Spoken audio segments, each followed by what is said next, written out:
श्री शिवाय नमस्तु भयम। दोस्तों, जैसा कि आप सभी लोग जानते हैं कि 27 नवंबर 2025 यानी गुरुवार को पड़ रही है मार्गशीर्ष मास की सप्तमी तिथि। और दोस्तों, यह वह तिथि है जो मार्गशीर्ष मास में पड़ने वाली सबसे बड़ी तिथि है, क्योंकि यह गुरुवार के दिन पड़ रही है और इसका बहुत ही बड़ा और विशेष महत्व होता है।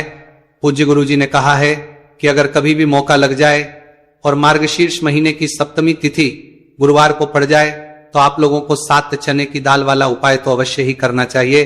इन दोनों का संयोग बहुत ही कम आता है। इसी के साथ में गुरु अपनी शिव पुराण कथा में बताया है कि इस दिन आपको 7 चने की दाल वाला उपाय तो आपको अवश्य ही करना चाहिए, क्योंकि ऐसा दिन पूरे साल में सिर्फ एक ही बार आता है। और दोस्तों, आप सभी लोग जानते हो कि गुरुवार सप्तमी तिथि का अगर सबसे बड़ा कोई उपाय है तो वह 7 चने की दाल वाला उपाय है। तो दोस्तों, गुरुवार सप्तमी तिथि के दिन आप लोगों को इस 7 चने की दाल वाला उपाय को जरूर करना है। बहुत लोग होंगे जिन लोगों ने इस उपाय को ना किया हो, मतलब पूरा साल निकल गया, उन्होंने किसी भी दिन इस 7 चने की दाल वाला उपाय को ना किया हो। पर दोस्तों, आपके पास एक आखिरी मौका बचा हुआ है जो कि 27 नवंबर गुरुवार सप्तमी तिथि के दिन है। इस दिन आप लोगों को इस वाले उपाय को जरूर कर लेना है।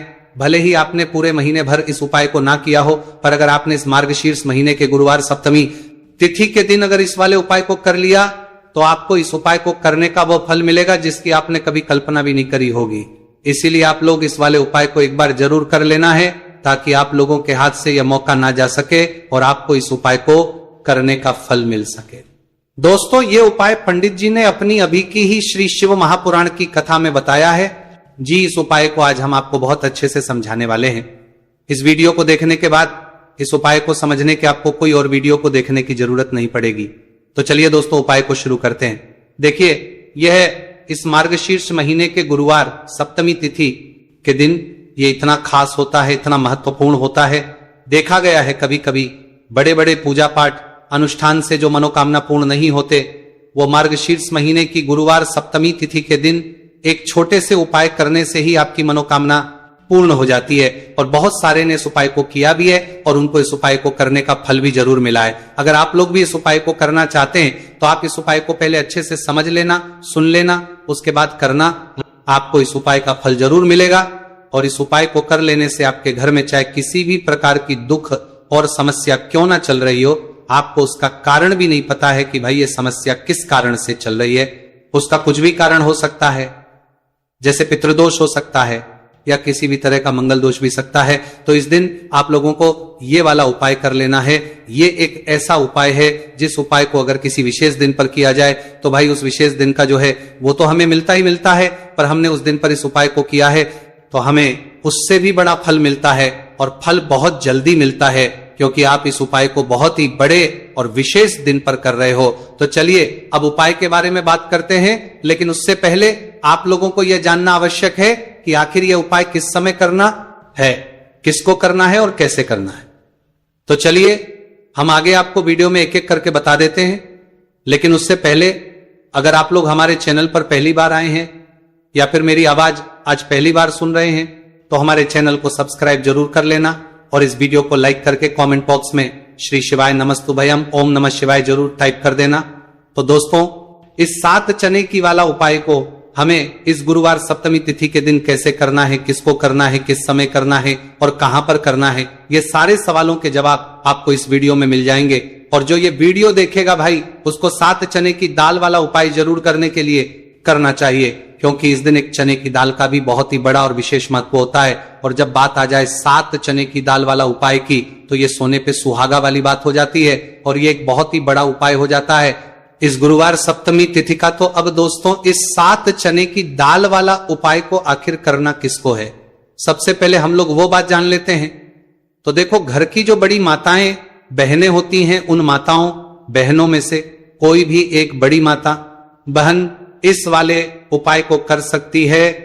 और दोस्तों, अगर आप चाहें तो अपने घर में से सभी सदस्यों को भी इस उपाय को करवा सकते हैं। अगर किसी व्यक्ति की खुद की कोई मनोकामना है, खुद की कोई दुख और है जो कि वो अपने लिए ही करना चाहता है, इस वाले उपाय को तो वो खुद अपने लिए भी कर सकता है। बाकी अगर कोई घर में से ऐसा है जो कि अपने पूरे घर परिवार की सुख और शांति के लिए ये वाला उपाय करना चाहता है, तो भाई वो भी कर सकता है। उसमें भी कोई दिक्कत वाली बात नहीं है।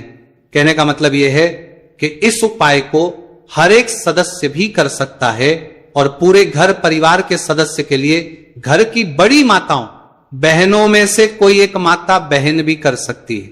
माताएं बहनें अगर घर में उपस्थित ना हो या वह उपाय ना कर पा रही हो तो फिर घर का कोई बड़ा सदस्य भी इस 7 चने की दाल वाला उपाय को कर सकता है, चाहे फिर वो पुरुष ही क्यों ना हो, उसमें कोई भी दिक्कत वाली बात नहीं।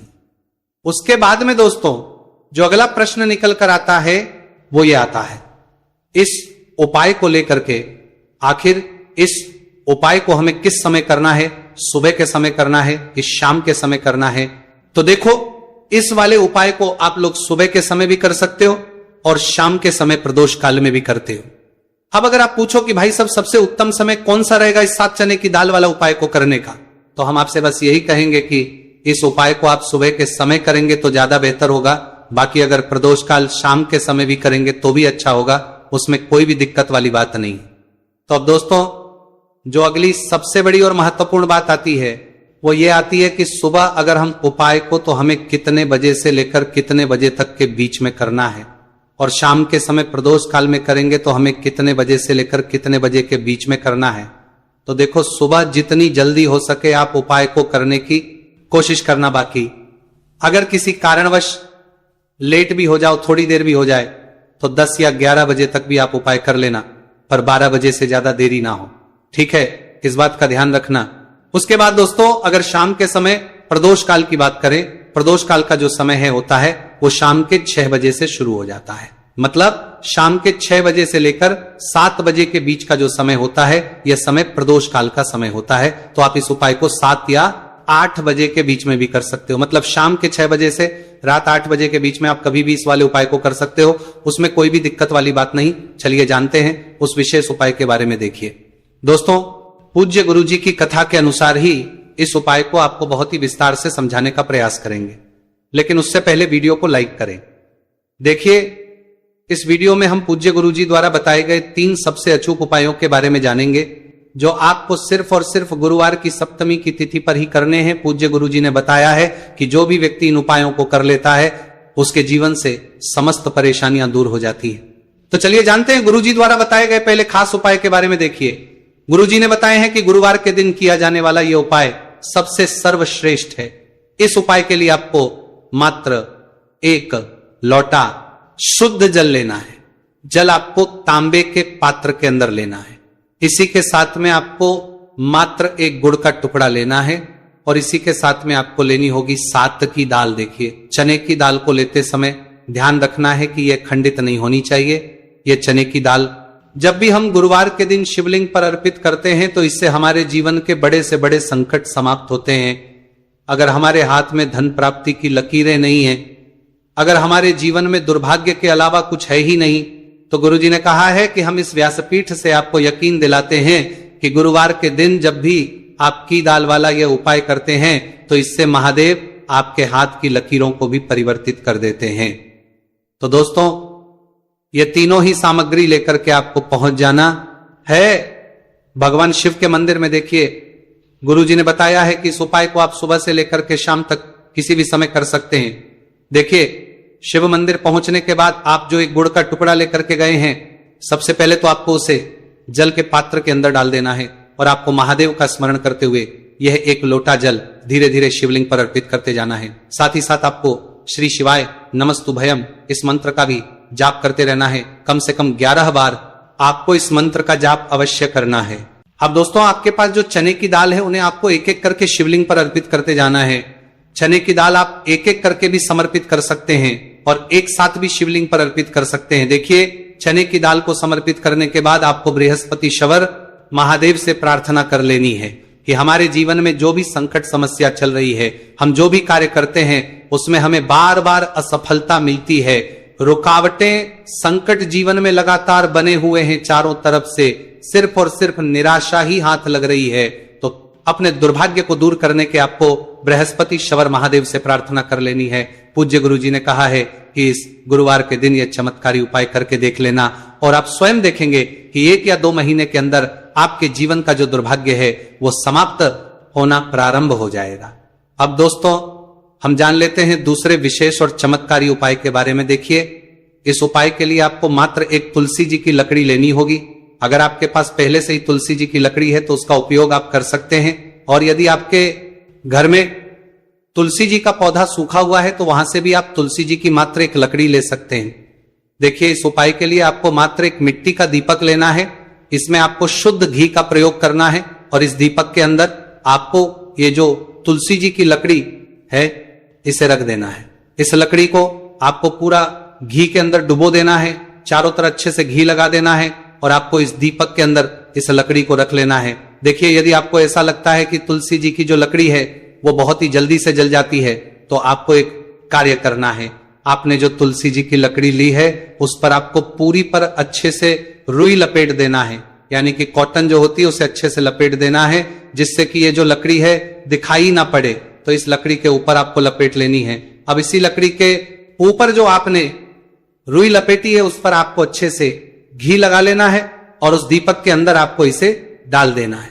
अब देखिए, इस दीपक को आप भगवान विष्णु के वहां पर भी प्रज्वलित कर सकते हैं, या फिर भगवान विष्णु के किसी भी स्वरूप के सामने आप इसे प्रज्वलित कर सकते हैं, या फिर आपके घर में जो माता तुलसी जी का पौधा है वहां पर भी इस दीपक को आप प्रज्वलित कर सकते हैं। पूज्य गुरु जी ने कहा है कि जो भी व्यक्ति 27 नवंबर 2025 गुरुवार की सप्तमी तिथि पर यह तुलसी जी की लकड़ी का दीपक प्रज्वलित कर देता है तो उसके जीवन में कभी भी धन संपदा की कमी नहीं होती है। देखिए, ये जो उपाय है आपने कार्तिक में सप्तमी तिथि पर किया होगा, लेकिन इस बार मार्गशीर्ष मास की सप्तमी तिथि है। गुरुवार के दिन, गुरुवार का दिन भगवान विष्णु को समर्पित होता है, और यह जो दीपक है हम विशेषकर भगवान के निमित्त ही प्रज्वलित कर रहे हैं। तो इस दीपक को आप इस महीने की गुरुवार की सप्तमी तिथि पर भी प्रज्वलित कर सकते हैं। देखिए, यह जो दीपक है विशेषकर आपको शाम के समय यानी कि सूर्यास्त के बाद ही करना है।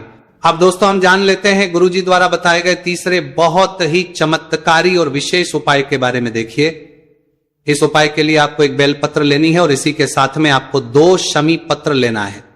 देखिए, आप जो बेल लेंगे वो कहीं से भी खंडित नहीं होनी चाहिए, इस बात का आपको विशेष रूप से ध्यान रखना है। देखिए, मान लीजिए कि यदि आपके पास बेलपत्र नहीं है तो आप भगवान शिव के शिवलिंग पर चढ़ी हुई बेलपत्र को पुनः शुद्ध जल से धो करके उसका उपयोग भी कर सकते हैं। इसी के साथ में आपको मात्र थोड़ा सा लाल चंदन लेना होगा।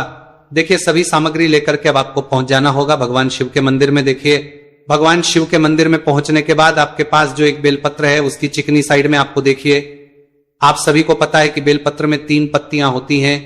तो बेलपत्र की जो ऊपर वाली बड़ी पत्ती होती है और नीचे वाली जो 2 छोटी पत्तियां होती हैं उसकी चिकनी साइड पर आपको, यानी कि जो छोटी पत्तियां होती हैं वहां पर आपको एकाएक शमी पत्र जो आप लेकर आए हैं उन्हें छोटी पत्तियों के ऊपर रख देना, और इन्हीं शमी पत्र के ऊपर आपको लाल चंदन की एक एक बिंदी लगा देनी है। अब आपको ये जो बेल पत्र है इसी छोटी पत्तियां हो कर सकते हैं, और वह आपको छोटी पत्ती के देना में लगा प्रकार से शिवलिंग पर अर्पित कर देनी है।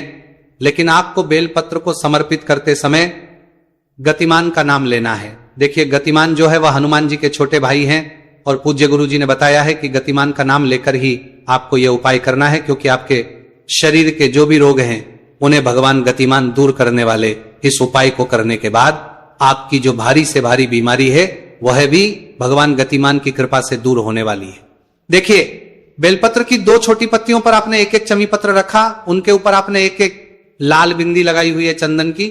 तो इसी प्रकार से आपको यह बेलपत्र शिवलिंग पर अर्पित कर देना है। भगवान गतिमान का स्मरण करते हुए, गतिमान भगवान का स्मरण करते हुए आपके शरीर में या फिर आपके घर किसी भी सदस्य के शरीर में जो भी रोग हैं उस रोग को दूर करने के लिए आपको भगवान से प्रार्थना कर लेनी है, और फिर आपको वापस अपने घर आ जाना है। देखिए, इस उपाय के लिए गुरुजी ने कोई भी निश्चित दिन, निश्चित समय नहीं बताया है, तो इस उपाय को आप किसी भी दिन कर सकते हैं। आप लगातार इस उपाय को किसी भी दिन कर सकते हैं, और हफ्ते में केवल 1 दिन भी कर सकते हैं। गुरुजी ने कहा है कि यदि आपकी सालों पुरानी बीमारी है वह भी भगवान गतिमान की कृपा से दूर हो जाएगी। तो दोस्तों, इस प्रकार से आज के इस वीडियो में हमने आपको गुरुवार की सप्तमी तिथि पर किए जाने वाले 3 बहुत ही चमत्कारी उपाय बताए हैं। जो भी आपके लिए उचित है, सरल है, उसे आप कर सकते हैं। तो दोस्तों, ये थे पूज्य गुरुजी द्वारा बताए गए कुछ बहुत ही खास उपाय। अगर आपको जानकारी अच्छी लगी हो तो वीडियो लाइक करिएगा। मिलते हैं फिर एक नए वीडियो के साथ। श्री शिवाय